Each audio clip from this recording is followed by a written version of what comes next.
Oh, the stream is live. Hello, all. Greetings. How are you? We had some Juneteenth difficulty. It was delayed. In the spirit of Juneteenth, the access was delayed. All right, so come on in. I'm going to actually.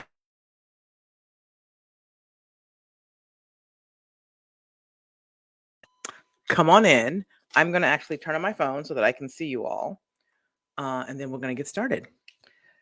While we're waiting, if you could please drop in the chat where you're calling in from, that would be delightful. Okay, excellent. All right, here we go. Yeah, if you could please drop into the chat, that would be delightful, about where you're from. And hopefully Tania's watching and she will drop into the chat. If you're feeling like you have a little extra energy today, you can go to native-land.ca and you can put in your city, state, zip code, any of those things, and find out the name of the native folks who lived on the land that you are currently living on or calling in from. And that is a way for us to begin this this day of honoring with the original inhabitants of the land and honoring their stewardship and their wisdom. And I think it's a practice that benefits everyone. Hey, Katie. Katie's calling in from the sacred and stolen lands of the Munsee, Lenape, can't read, Mohican, and the Scotchy territories, currently known as Kingston, New York. Thank you so much. Good to see you here today. Okay. I have to do a little pat down, a little warm. It's a little warm in these parts. I'm calling in from the land of the Tongva, the Keech, and the Chumash, also known as Los Angeles County. So wherever, it depends on where you are, where those people are, but they were all in the county. So thank you very much. I'm still have not yet logged into my phone, hopefully, so I can see make sure that I can get all the comments. Oh, but I can see them there. They were working. Sometimes they don't work. All right, here we go. HayHouse. Okay, friends. Well, let's get started. Okay, there we are. Excellent. All right. So if you're there, please tell us where you're coming in from. I'm going to keep this here. And okay, friends. We don't want that because that's going to be echoey. Okay. You know what we're going to do? Because I'm a little bit not all here. We're going to grab the drum and we're going to drum for a couple of minutes. And we're going to hope. I don't know if y'all can hear this. Let me know if you can hear this. I know there's a setting with Zoom that I've got to change in order for you to hear it. Let me know. This will be a moment to center yourselves, to call in your people, you can hear it. Great. Thank you so much, Katie. Your ancestral, your spirit team, and just really put all your pieces together so that we can be here today and talk about how we're going to universally unlock liberation and why Juneteenth is important to all of us. Okay. Alrighty. Here we go. Here's some drumming. Here's some more drumming.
Okay. How is everybody feeling today? Now that we are here, we are together, we are doing the things. We're going to talk about Juneteenth. Ulda Cardona says she can hear. She's really new to this. I'm here in Palm Bay. Thank you so much. Much love and light. Excellent, friends. Okay. So, my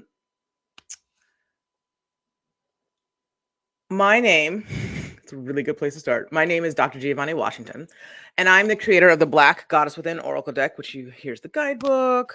Here's a few cards from the deck. I've got them spread out here, so I'm not going to hold the whole deck up, but here's the guidebook and the deck. And on our journey, I'm a culture bearer, and I'm called to the medicine of ancestral restoration. And so on our journey today, we will explore the historical significance of Juneteenth and the profound wisdom of the Black goddesses, aiming to inspire us all and guide us on our path to both personal and collective liberation. So today we are going to talk about Juneteenth, like what it is, why it happened, why it matters now. We're going to also explore some of the deities and the wisdom from the Black Goddess Within Oracle deck and see what they have to share with us about liberation. And if there's time at the end, we will definitely do some readings for those who are interested. So one note, well, actually, there's a couple of notes. One thing about participation, I am a very interactive individual. We love the interaction. We love the participation. It's one of the fundamentals of the aesthetics of African arts and culture. So participation is very, very critical. So we invite you all to participate as much as possible. Drop your questions in the chat. I invite you to respond to any questions that I ask, and so we can make this super interactive. So let's try it. Let's try the interactivity. Please drop your favorite emoji in the chat. Thanks, Katie, for dropping that link. I appreciate that. So drop your favorite emoji in the chat so we can practice our interactivity.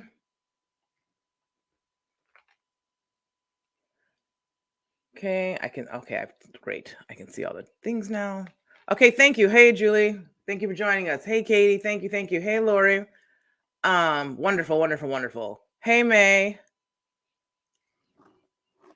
May you have a fancy emoji and it didn't come through because your system is far ahead of ours. Oh, look at that. Okay, LaShonda, Eva, Ulda, Janine. Thanks, y'all. Thank you so much for participating and being here today. Excellent. Thank you so much. Okay, so now here's the last thing before I really dive in, and that's a note on language.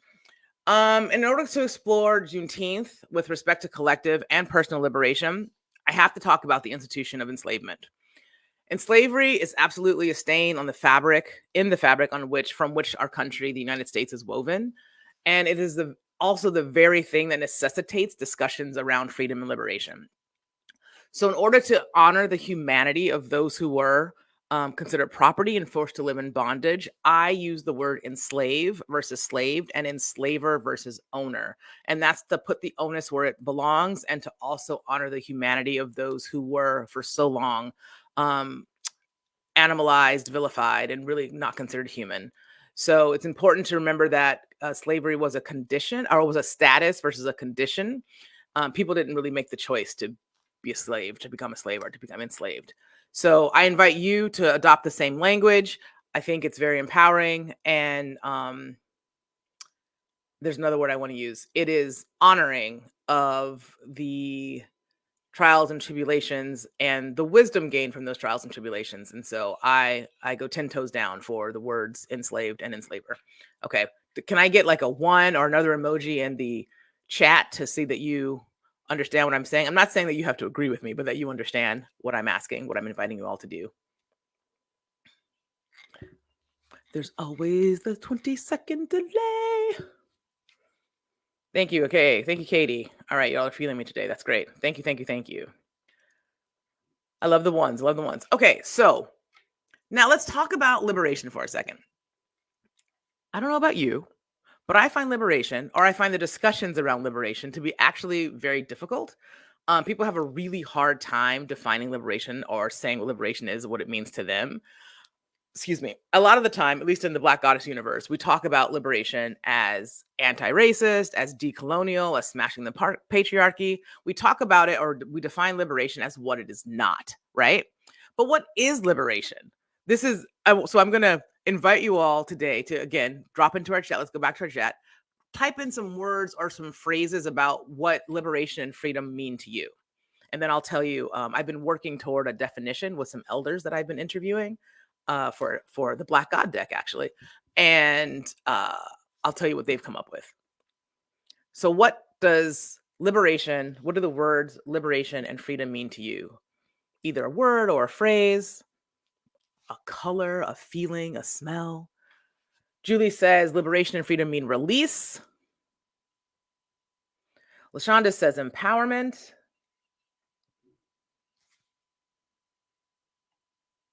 Being free to choose. I think that's a big one, LaShonda. May says full breath, ashe, ashe. Lori says lavender color. Oh, I love that. I love that. I want to just back up to May's right now, and I want to invite us all to actually take a full breath. Janine says inspiration. LaShonda says safe to choose. I love that. Being free to choose and being safe to choose. These are not the same thing. So thank you very much for that distinction. Awesome. Thank you all. Keep populating the chat with your ideas about what liberation and freedom mean to you. So I've been working on we're doing the Black God deck a little differently. I've started because I am I was honored this year by the California Arts Council and by community partners as a culture bearer. I'm a California Creative Corps culture bearer. And that has allowed me to really sit and spend some time with elders, Black male elders, Black male and actually Black non-binary elders, to discuss with them about social justice, liberation, freedom, and how we can get there in advance of actually creating the Black God deck. And so this is what they've come up with. According to them, liberation is, and it's still, I don't have a clear working definition, but these are the things that they have all said. They said it's a birthright. It's the daily practice of joy. It's about being present. It's spiritual emancipation. I love this word, this phrase. It's permission to live our best lives. It's manifestation. It's choice. It's remembering the tradition of your ancestors. And it's having a knowing that you are here with a purpose and that you are protected. So does any of that resonate with you? Let's go ahead and go back to our chat and let me know if any of those things resonate with you. And I'll say them again. That liberation is our birthright. It is the daily practice of joy. It is being present. It is about spiritual emancipation. It is permission to live our best lives. It's manifestation. It's choice. It's remembering the traditions of your ancestors and having a knowing that you are here with a purpose and that you are protected. Let me know if any of that resonates with you. You can drop an emoji. You can type the words in, whatever works for you. Excuse me. All right, we've got some emojis. Katie says birthright joy practice. I love the daily practice of joy. Janine says yes, we get some butterflies. It's about freedom and flying. The freedom to spread your wings. I'm interpreting your emojis now. Eva says, or Eva, I'm not sure if it's Eva or Eva. Eva says, yes, absolutely. Okay, great. So liberation, we do have a sense of what liberation is, even though it's sort of hard to put words around. And so this is important to remember, and we're going to come back to this in a moment. Okay. So in the Black Goddess universe, we believe that you can define liberation for yourself, and that in fact you must define liberation for yourself in order to fulfill your divine mandate or your ancestral agreements, the agreements you made with your ancestors before you came here. Latonda says, yes, awesome. It is our birthright, the traditions of our ancestors. I love it. Manifestation, free form, full expression. The full expression thing is also real. Okay. Thank you so much, y'all. All right. So I want you to hold the spirit of liberation with you, like somehow ingest it, put it in your body while we talk about the rest of we're going to talk about Juneteenth for a moment, and then we're going to talk about the goddesses. And all the while remembering that our goal here beyond today is to always be walking toward liberation. I'm going to say that differently, to actually walk to liberation, right? It's not a thing that's always going to be that we're always going to be chasing. Hopefully we can attain some liberation and at least get closer to it. So know that we have that feeling with us as we are going to move into our discussion of Juneteenth. Okay, so here's a question for you. Another question for the chat. Have you all ever celebrated Juneteenth? And if you have, can you please share in the chat whether you've celebrated it and how you learned about it? So we'll give you a moment for that.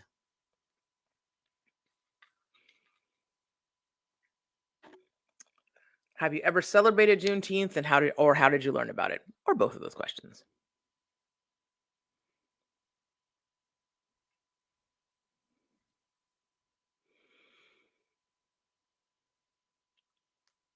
Okay, so I'm going to give you a brief history of Juneteenth. So I will, let's see. Lori says her daughter Megan told her about it. Julie says she grew up celebrating in San Francisco during the 80s. Awesome. I'm a grandchild of Texans. So it was definitely a part of our life. My grandparents moved from Texas to Los Angeles I think in 1949, um, way back in the 1900s. When my child says that, it makes me feel so very old. Okay. Um, so Juneteenth has always been a presence in my life. I definitely knew about it. I knew that we were celebrating freedom. I knew that it was a time to get together and wear red and eat red things. But it really wasn't until I was older that I understood the true significance of Juneteenth as it's tied to the concept of liberation. Um, Oh, excellent. Katie says that she celebrates by listening and learning from experts like you. Thanks, Katie.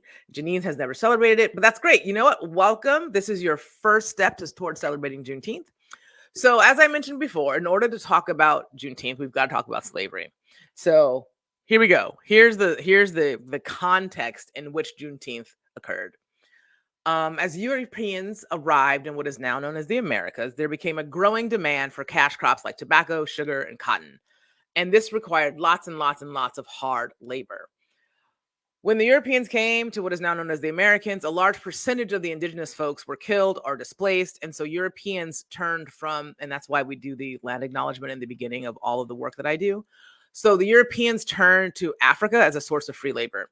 So from 1619, and some people say even before 1619, there were people from Africa that were trafficked, meaning they were taken from their land and they were stolen, they were put on ships, and they were brought over to what is now the United States, the Caribbean, and South America. There are estimates that between 12 and 20 million people were enslaved, and many more millions were born into slavery in the Americas and the Caribbean to meet the growing demand for labor. So this is a whole other, like, it's many, many, many history lessons in one. So I'm not glossing over it, but I'm trying to give you all an overview so that you can understand the context of Juneteenth. But I believe cotton was actually the last crop, but I think it was sugar, tobacco, cotton was the order. But there are other crops that were made. Sugar really fueled the transatlantic trade of enslaved Africans. So you can go and read about that. There's plenty of information about it. There's lots of documentation. And a lot of information is actually still coming out because we now have things like AI and better technology that can read and decipher so many like millions of the documents that are available, but just hard to decipher, and just the pure volume of them makes it difficult to actually analyze. But there's a lot of interesting new studies coming out because of AI and its ability to ingest and analyze, again, copious amounts of data. So I was listening to this very interesting podcast on oh, I'm totally forgetting it now. Anyway, I'll drop it back. It's a show on NPR. It came out a couple weeks ago. The podcast episode, not the show. And anyway, I can't remember. That's what I'm thinking about. So I'm gonna go back. There were the estimates are between 12 and 20 million people were enslaved from Africa, and then many millions more were born into slavery in the Americas and the Caribbean. Okay, so that was started in 1619 or slightly before. And then we fast forward to the 1860s. So America is a young country. It's not even 100 years old at this point, and it's still really deciding for itself what kind of nation it wants to be. And one of the biggest questions or queries was around slavery. So we had the morality was at odds with the profitability of slavery. And I think it's really interesting. Well, morality versus profitability. And then in November of 1860, Abraham Lincoln is elected to president, and he represents a party that is ostensibly opposed to slavery in the United States territories. Many of the southern states that were dependent on the labor of the enslaved did not want to align themselves with the northern states or with the Republican Party. And the Republican Party of the 1860s is very different from the Republican Party of now, but you can go read about that. So in November, he was elected. In December, South Carolina seceded from the Union. The next month, so January of 1861, 6 more states seceded from the Union, and they formed the Confederate States of America. And then in April of 1861, the Civil War began. So that was there's a lot of things that happened in there. You can really just like Google timelines of a war if you're very interested. You can see over the course of 40 years all the things that happened. It's very, very fascinating. And then 2 years later, so 2 years after the Civil War began, um, Abraham Lincoln, or the Emancipation Proclamation was written by or put forth by Abraham Lincoln, went into effect on January 1st of 1863. And so the Emancipation Proclamation did a few things. Well, it sort of did a few things. It declared that enslaved people in the rebelling states that they were free. It authorized the enlistment of black soldiers, and it also had the effect of upsetting large swaths of white Southerners. So, there's a lot of debate as to whether the Emancipation Proclamation actually freed any enslaved folks, because the people in the Confederate States didn't actually accept the Emancipation Proclamation. But 2 years later, when the Civil War ended with the Union, when the Civil War ended with the Union winning, slavery was ended. And that was in April of 1865. And it took another 3 months. 2 months till June. It took the Union General Granger 2 more months to reach Galveston, Texas, where the Union soldiers freed more than 250,000 enslaved people in the state of Texas. So that was nearly 2.5 years after the time of the Emancipation Proclamation. And it's also a pivotal moment in the journey toward freedom and liberation. Okay.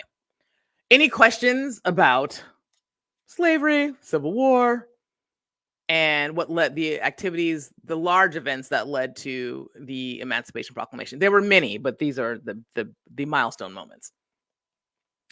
So it's also really important to note that freedom was quite tenuous. So I'm going to say freedom in quotes was really tenuous, and it was fleeting for many formerly enslaved people. But Juneteenth was a start, and it's why it's celebrated almost 160 years later. So I'm going to pause for a moment. If I had a drink of water, I would take it. And I'm going to review the chat. And if you have any reflections you'd like to drop in the chat now, that'd be great. Let's see it. I'm going to drink my Phantom water. I'm going to wipe my brow. Okay. No questions? All right. Then we will keep going. So what does Juneteenth have to do with you? If you are not a person with a direct tie to, or you're not a direct descendant of the enslaved people, what does that have to do with you? Like, why is it important that it's now a national holiday? And there's really quite a few reasons, but here are three. Juneteenth is a symbol of freedom and justice. It represents the universal human aspiration for freedom, for justice. It marks the end of slavery in the United States, and it symbolizes the broader struggle against oppression. And also,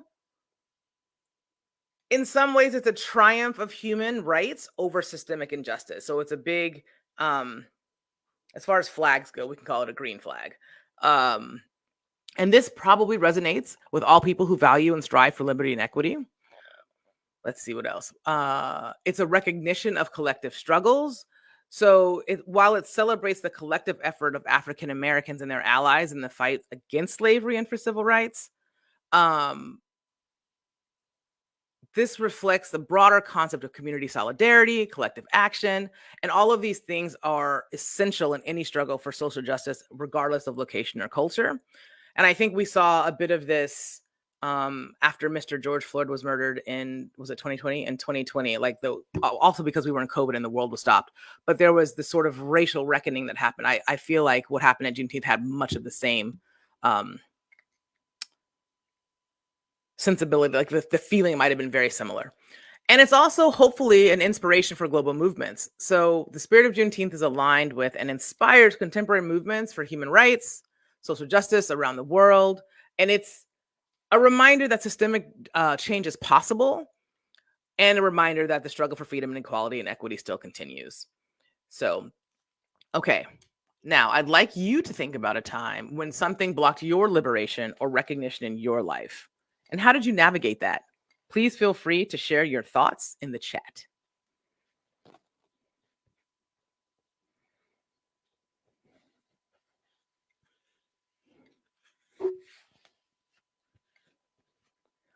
Whew. The question is,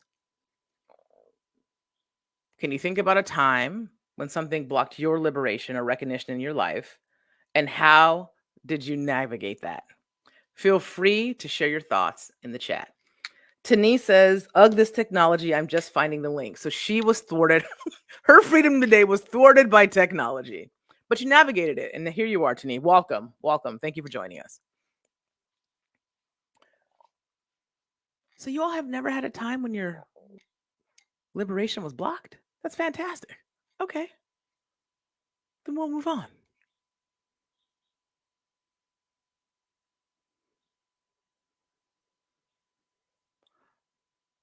So now, let's turn to the Black goddesses.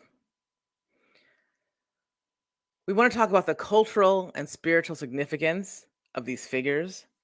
In these ancient traditions. Let's see, like Oshun, for example. Hold on, I pulled her out already. Oshun is here. For example, one of the most well-known goddesses from Africa. She is from the Yoruba people of Nigeria.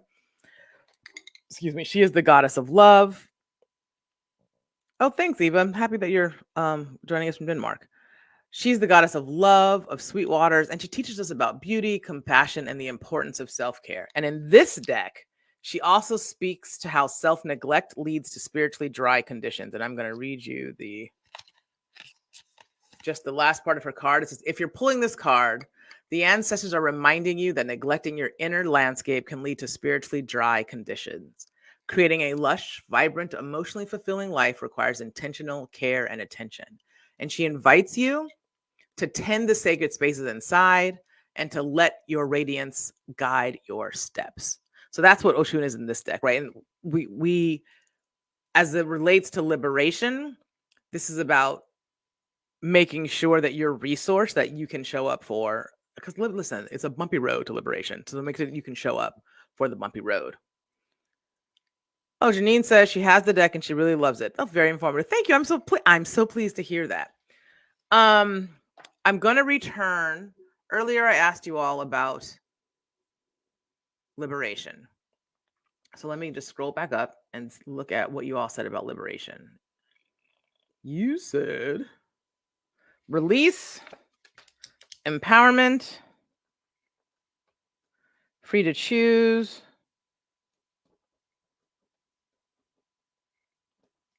full breath. I love that, May.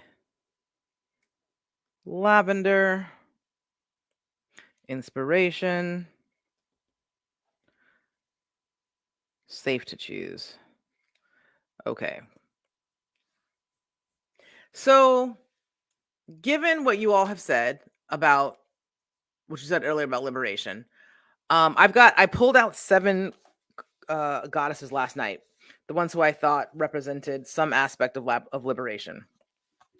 And the one that jumped at me first was Ilankaka. I'm not sure if it's pronounced Ilankaka or Ilankaka. I could sort of go between the two. Just know that I'm happy to be corrected. And if you hear it pronounced another way, go by someone from that place, go with that way. And let's see. Jane says, maybe we aren't aware of liberation struggles as there are so many daily reminders. Yes, yes, yes. Okay, so what I wanted to do was based on what you all said about liberation and what liberation means to you. I wanted to talk about Ilankaka for one, and then maybe we'll pull on some others as well. So here's the deal with Ilankaka. Ilankaka, you know what? I'm just going to read you from the deck. That way I won't miss any pieces. I love it because she's all about choice. Okay. She is from the Nkundo and the Mongo people of the Democratic Republic of Congo. And here's what it says in the guidebook. I will hold her up for you so you can see her. There we go. Meandering through the lush tropical rainforests of her land, Ilankaka may have been so delighted by the various trees and the vast number of animal species that she was distracted and didn't see the hunter's trap set just in her path. Unable to break free from the trap, Ilankaka generated the mystical heat from inside herself to warm herself through the night. In the morning, the hunter, Lunkundo, arrived to check his trap and mistook the warm, pulsating yellow light for something that fell from the sky. He was delighted to find that instead of a celestial body, he had trapped the beautiful and luminous goddess Ilankaka. Lonkundo proposed marriage, and after much negotiation, Ilankaka accepted Lonkundo's marriage proposal with one condition. He could never discuss the circumstances of their union since they were thwarting tradition and marrying without her parents' knowledge or consent. Ilankaka was industrious and showed Lonkundo's other wives and townspeople how to cultivate a new crop, palm nuts. That's why you see palm nuts at the top of that card. Ilankaka generated wealth and esteem for herself and her husband with her agricultural genius. After a time, however, Lonkundo broke his promise, publicly revealing that Ilankaka was found in a trap and that there was no familial consent for their marriage. Embarrassed, she ran away. After regaining her composure, Ilankaka took all of her co-wives and returned them and their dowries to their family. She tolerated neither ridicule nor broken promises. And Ilankaka reminds you that you can always course correct and that you don't need to remain in situations that bring you harm. To be clear, this is not carte blanche to avoid hard things. Doing hard things leaves you with new muscles, new skills, and a new way of seeing things. Harmful things, however, can cause damage and obscure your light. Ilankaka is asking you to develop discernment between the two. And her invitation is that your light is to remember that your light is meant to dazzle and sparkle. If it is being dimmed, remember that there is always a way out. And so I love, this is one of the cards that I refer to often in my ancestral restoration practice and with clients and people who come to me for support. It's, you can always course correct. Like, we don't have to be afraid to make decisions. And I think sometimes we are constrained by societal expectations. We're constrained by what we perceive as obligation. And you can make the choice. And if you don't like where the path takes you, you can make another choice and be on a different path. And I think that's very, very, very important. So I wanted to talk about Ilankaka for one. Denise says liberation for her is having choices and a space to move between them without fear and fueled by joy. And I think this is that is a beautiful, beautiful definition. Having choices and the space to move between them without fear and fueled by joy. I love this. I think joy is so, so very important. There's so many others that we can talk about. I pulled Nambi. She's always about making another way, making a path where there is none. Zanaari is, I love it, Tani. Zanaari is resisting invisibility. Akoneti is about sacred justice. Yasigi is about trusting your intuition. And Tanit, not Tani, because Tani's in the chat, but Tanit on the card is about persistence. And then, we also have at least 4 creatrix goddesses in this deck. And so I think creation and the ability, so what these goddesses teach us is that, or what we learn from them, what they demonstrate for us is that they have the spiritual intelligence to birth themselves, the universe, and everything in it. And that sort of, I'm going to say the word power, that intelligence, that ability to generate from within anything that your mind can see is incredible. And I think once we lean into that, that is also a piece of liberation, right? That is also a piece of not just choosing a path, but also choosing where you want the path to take you. Does that make sense, y'all? Lovella said, Lovella, I love your name. Lovella said that card really resonates with me. Her name is Lovella Corella DeVille Lynch. That is hilarious. Which card? The Ilankaka card? This card resonated with you? Or was it the oh no, this is the only one I showed, wasn't it? This one. Okay. So do y'all want to hear about another one of these other goddesses and how we can apply their ancient wisdom to our contemporary lives?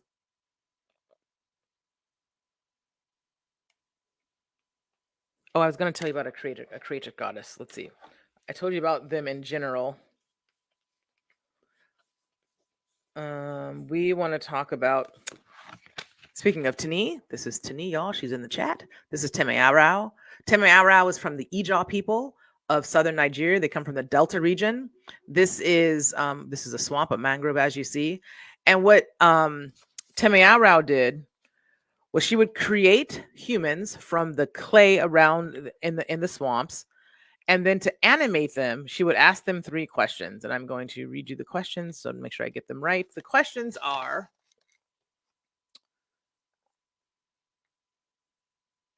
how do you want to walk through the world? What is the kind of life you would like to lead on earth? And how do you choose to return to me in the end? And the invitation in this card is that to remember that your greatest gift is choice. It is power. Its power is embedded in your essence, and you should exercise it. So listen, I think it's great, Tani, actually, that you read that, that you wrote your definition down, and then this is also your card. So to recap what Tani said, liberation for me is having choices and the space to move between them without fear and fueled by joy. So in this particular mythology, Temea Rao is creating the humans, but she brings them to life, like they become animated by their choices. What do they want to do on Earth? How do they want to live on Earth? And what is their exit strategy? And that doesn't necessarily mean like death. I think in the mythology it does mean death, but in our interpretation, it's like, well, in a situation, how do you want to be in that situation? How do you want to walk in that situation? And when it's time to leave, how do you want to exit? Like, these are all choices. Choices just, I don't know. I kind of love choice. Choices that I feel like we actually are not drowning, but we are swimming in choice. And we don't necessarily always recognize that we are swimming in choice. And so recognizing that we can make decisions and that we co-create our realities is a very empowering realization. What do y'all think about that? How do y'all feel about choice? Let's see. Yes, Tanit, the alignment of the cards. Latanda says, love these cards. I must get this deck. Great. I think Tanit, this is Tanit. I think Tanit dropped the link in the chat, so that's fantastic. Let's do one more, shall we? Let's talk about resisting invisibility. Okay, so this is Zana Ari, and I'm going to just read you her card, her wisdom, rather. And I'm going to try to hold the deck. I'm multitasking here, y'all. Okay, here we go. Here's the card. Here's the wisdom. Zana Ari is from the Malagasy people of Madagascar. And she reminds us to resist invisibility. So there's something here about being seen as also a part of liberation. Like, we don't have to play small. We don't have to hide behind. We don't have to be less than. This is about bringing all of you to the table in order to achieve balance. So it says, Zana Ari is many things to the people of the island country of Madagascar. There are many versions of this deity in various Malagasy cosmologies. You can find Zana Ari represented as above and below, as the directions, or as the supreme deity. Some myths convey Zana Ari as either a genderless or a two-spirit deity with both male and female aspects. In these situations, Zana Ari is often referred to in her feminine aspect as sky and her masculine aspects as earth. That's why you see both the sky and the earth here. One energy cannot exist without the other. Balance is achieved when we make room for the both and of nature and everything in between. Emerging from the cosmic dust, Zana Ari is all-powerful, all-seeing, and all-knowing. And since bringing herself into existence, there has been a systematic and strategic erasure of her feminine aspect. In this deck, we refuse to let her feminine sky be subjugated, and we defiantly name Zana Ari as a goddess. If you've drawn this card, the ancestors are asking you to notice those moments where your visibility is being compromised, either by others or by your own doing. Be confident in what you create and in where your strengths lie and in what your contributions are. You are emboldened to claim all of who you are. Okay, this is liberation, claiming all of you who you are. And this means that you have decided what you want to be. This means that you are being that thing and you're doing it unapologetically. That to me is liberation. This full of choice, full of choice, full of choice. Oh, I love it. Okay. Thank you so much, y'all. Let's see. So I want to talk to you just for a moment, this as we're coming to a close here, about embracing diverse narratives for liberation. So I'm just going to hold Zana Ari for the rest of the day. I can put her down. I encourage you to integrate the wisdom of the Black Goddesses into your daily life. We say here in the Black Goddess universe that the Black Goddess, the wisdom is for everybody in every body. Of course, the healing is going to be different for, say, a Black-bodied person versus someone who's not Black-bodied, but the wisdom can absolutely apply to your life. The wisdom is ancient. It is tested by time, and it can be relevant to you. And so you can access their wisdom through meditation, through reading, through incorporating rituals that honor these figures. So I'd love to know. Well, let me tell you actually some other ways that you can use the deck. My favorite way to use the deck is the one card pull. The guidebook talks about a one card pull. I think there's 2 3-card spreads in the book. You can use them in conjunction with other decks and divination systems. It's a great educational tool. You can literally like pull out the cards. Like there are at least 4 creatrix goddesses. There's 4 water goddesses, at least 4. There are at least 4 harvest goddesses, and there's 4 warrior goddesses, and any other grouping that you want. There's moon goddesses, and you can work with them that way. I was inspired in preparation for this, and I came up with a Juneteenth reading based on the flag, which I don't have a way of, I can't show it to you quickly, but the flag is, I'll try to describe the flag. The flag is rectangle. The flag basically has, it's like an arc in it. It's kind of like a planet is coming up, in a rectangle. So the background is blue, the arc part is red, and then there's a 5-pointed star, which is Texas, and then around that star there's a like an explosion. So the star and the explosion of, I wish I could show you the thing. Maybe I can show it to you. Let's see. We're gonna try this. We're gonna do the share screen. No, y'all, I've never done it on StreamYard. I don't want to do it. I'm not gonna do it. But I was inspired by the flag, and I came up with this 3-card reading. So representing the red on the bottom of the flag, which is actually representing the blood of the people that were enslaved. It's like, what are the obstacles to your liberation? So that would be the first card. The second card, represented by the bursting star, is what do you need to know to meet your liberation?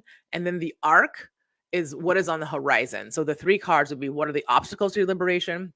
What do you need to know to meet your liberation, and what's on the horizon of your liberation?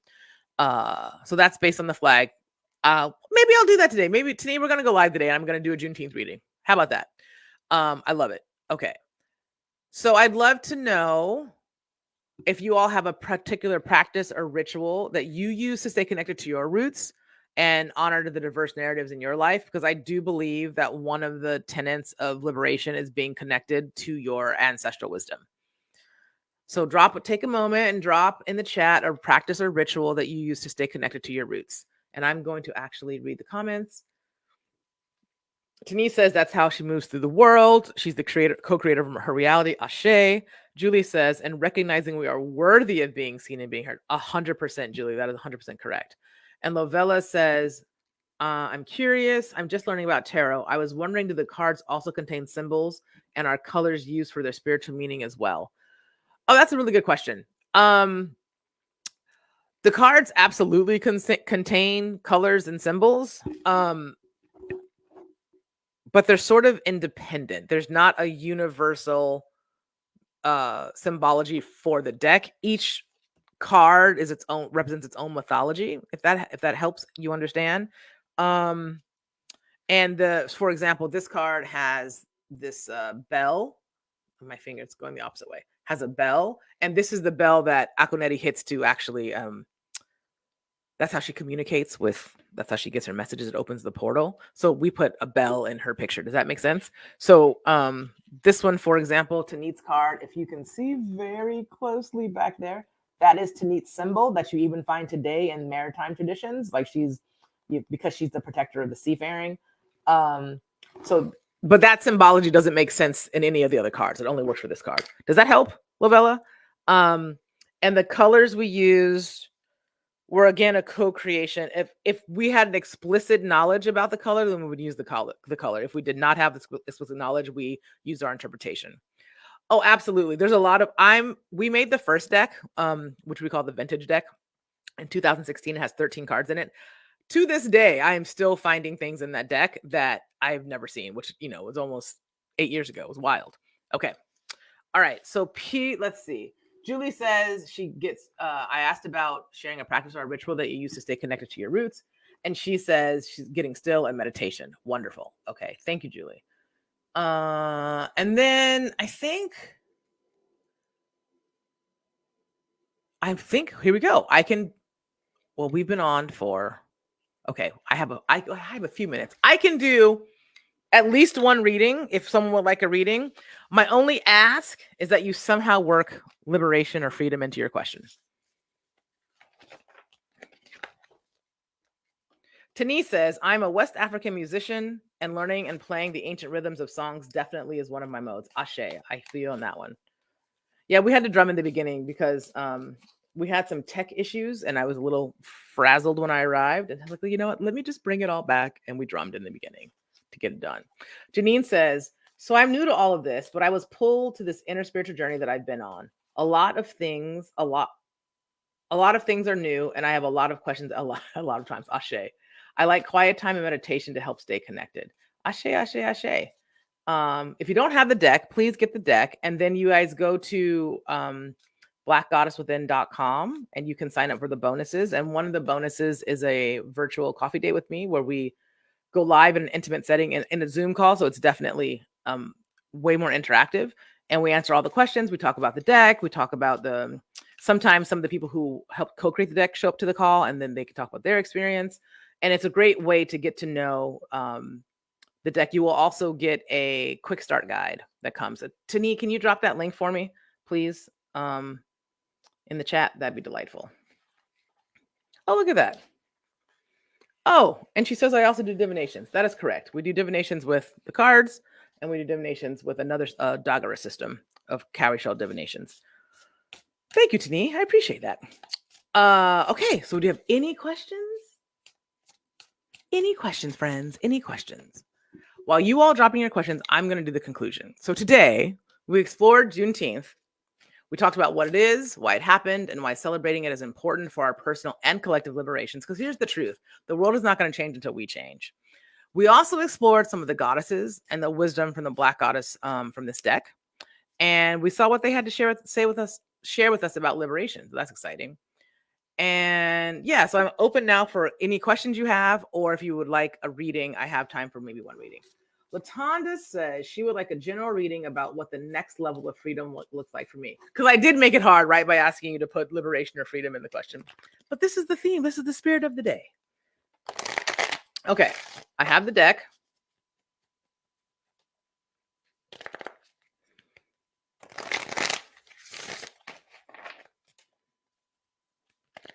Oh, there's a Latonda and a Lashonda. You know what? I think I've been reading your name as the same. I was like, wait, you just asked. Okay. Latonda would like a general reading with the next level of freedom. And Lashonda would like a card pull too, just general. Okay. Well, here's what we're going to do. We're going to pull a card for the group about the next level of freedom. Okay. I'm just waiting for the cards to light up. And here's our card.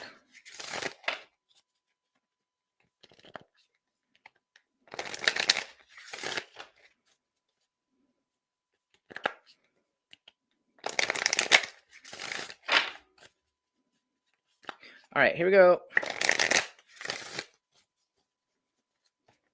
Not yet. I'm still shuffling. Okay. I'm going to pull a card.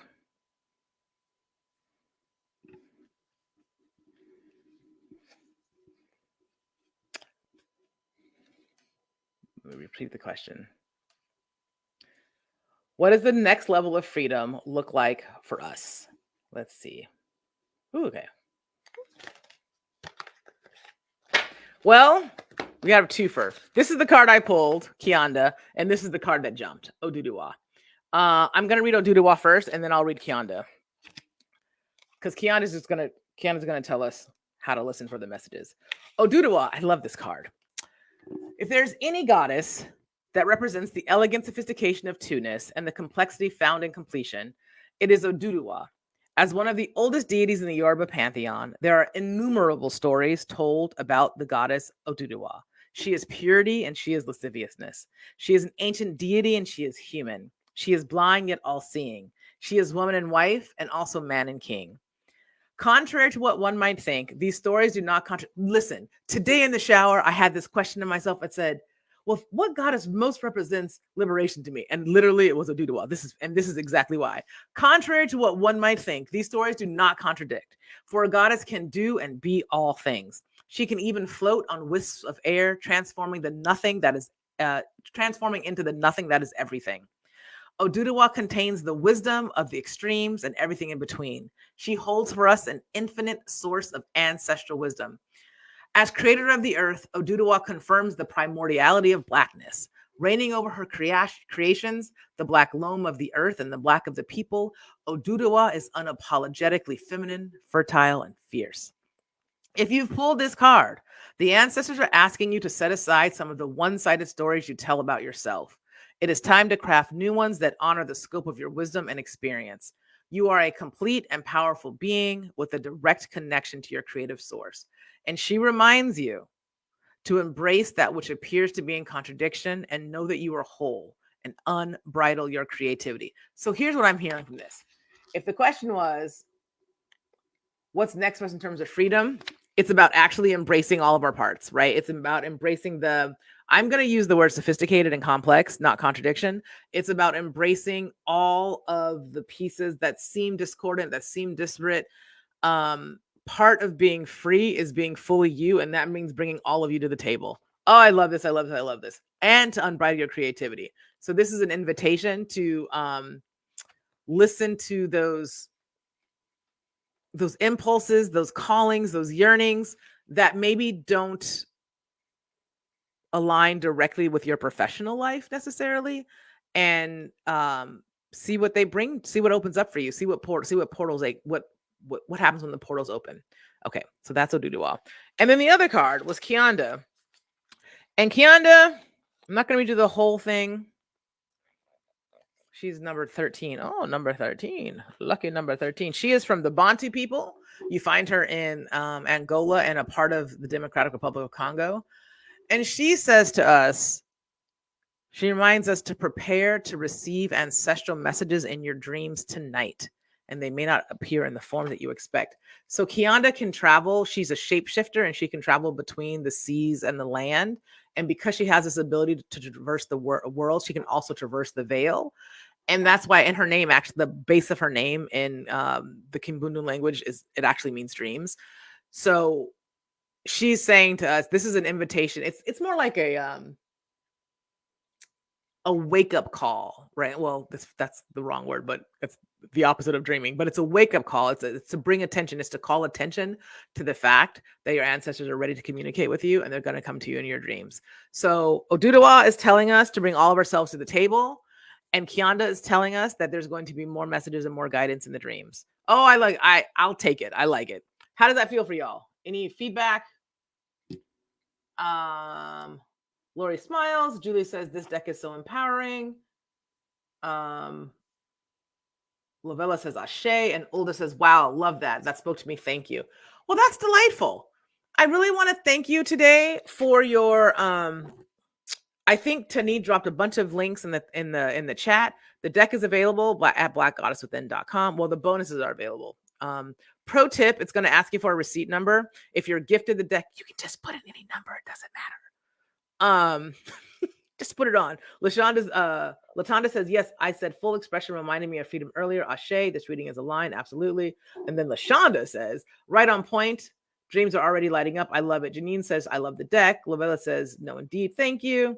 And Tani says, and dreams may be the actions of desires. Ah, shit. You know what? I'm just saying, Tani, I think it's time for you to start reading the cards. That's what I think. Okay. So listen, y'all, I want to thank you very much for being with me today, for coming to learn about Juneteenth and how really none of us is free until all of us is free, and how Juneteenth is a model, a harbinger of the freedom and the liberation that is possible for all of us. I appreciate you being here. Please go get your bonuses at blackgoddesswithin.com. I think Tani also dropped like a let's chat link. So if you have some questions or something you'd like to explore, please feel free.